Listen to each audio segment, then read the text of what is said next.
This Tundra has about 72,000 miles on it, and I want to change the power steering fluid, but I don't want to make a mess, and I don't even want to use tools. Today I'm going to show you how to pull that off. This power steering pump has a remote reservoir. Let's have a look inside and see what this fluid looks like.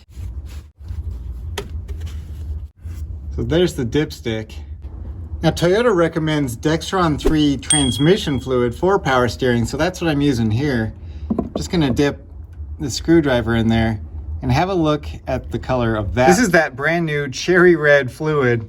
Compare this with the dingy brown fluid that came out of the car. So I want to change that out, and that's going to protect the power steering pump and the power steering rack. There's a million ways to do this. You can remove these lines and run the pump and have one line going into a bucket and keep pouring fluid in there. It's a little complicated and it's super messy. You can't do that without making a mess. Now let's step back and prepare this truck. I'll show you the tools that I'll use for that. You've got some choices here. I prefer Domino's. They deliver, their pizzas are pretty good, but make sure you take them out before you put them under the car. Ask me how I know.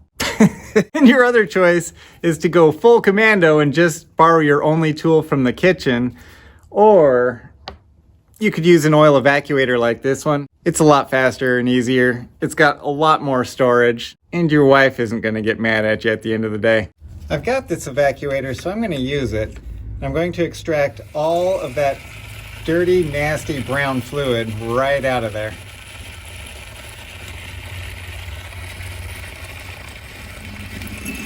Getting air out now, so now it's about empty. A flashlight will tell us what the level is, and I'll use a funnel to fill it up.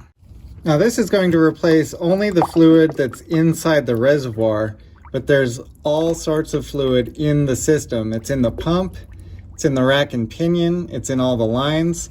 So I want to replace all of it, and I'll show you how.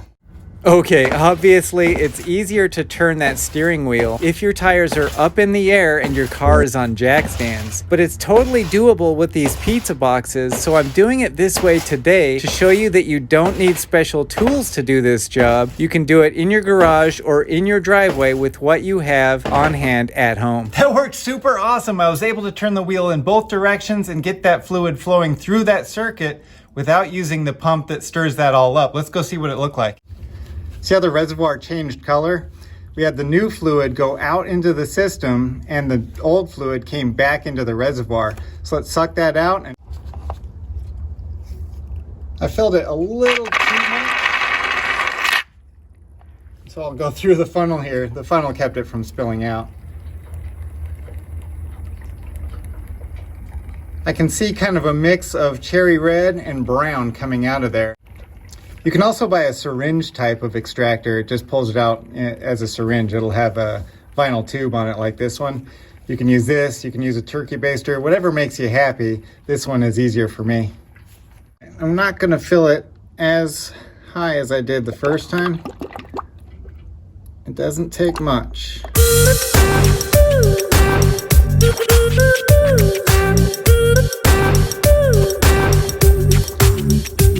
I don't know if you can see that, but our fluid level is right there, right at the halfway mark. So we've already put a half gallon of fresh fluid into this and pulled a half gallon of dirty fluid out. I am going to go ahead and start the engine, run that pump for a few seconds, and cycle that fluid one more time. I'll pull it out, put in fresh fluid, and we're going to be done. Can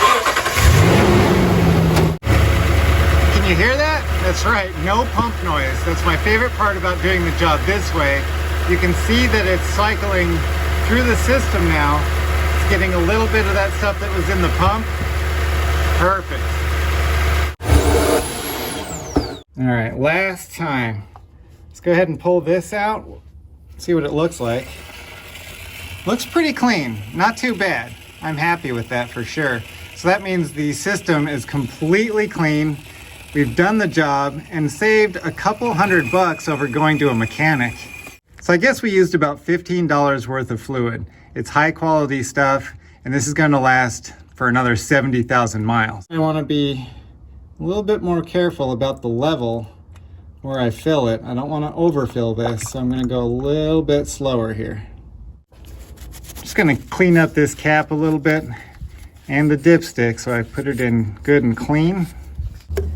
And you can see we're right between the hot minimum and hot maximum, so we're good to go there.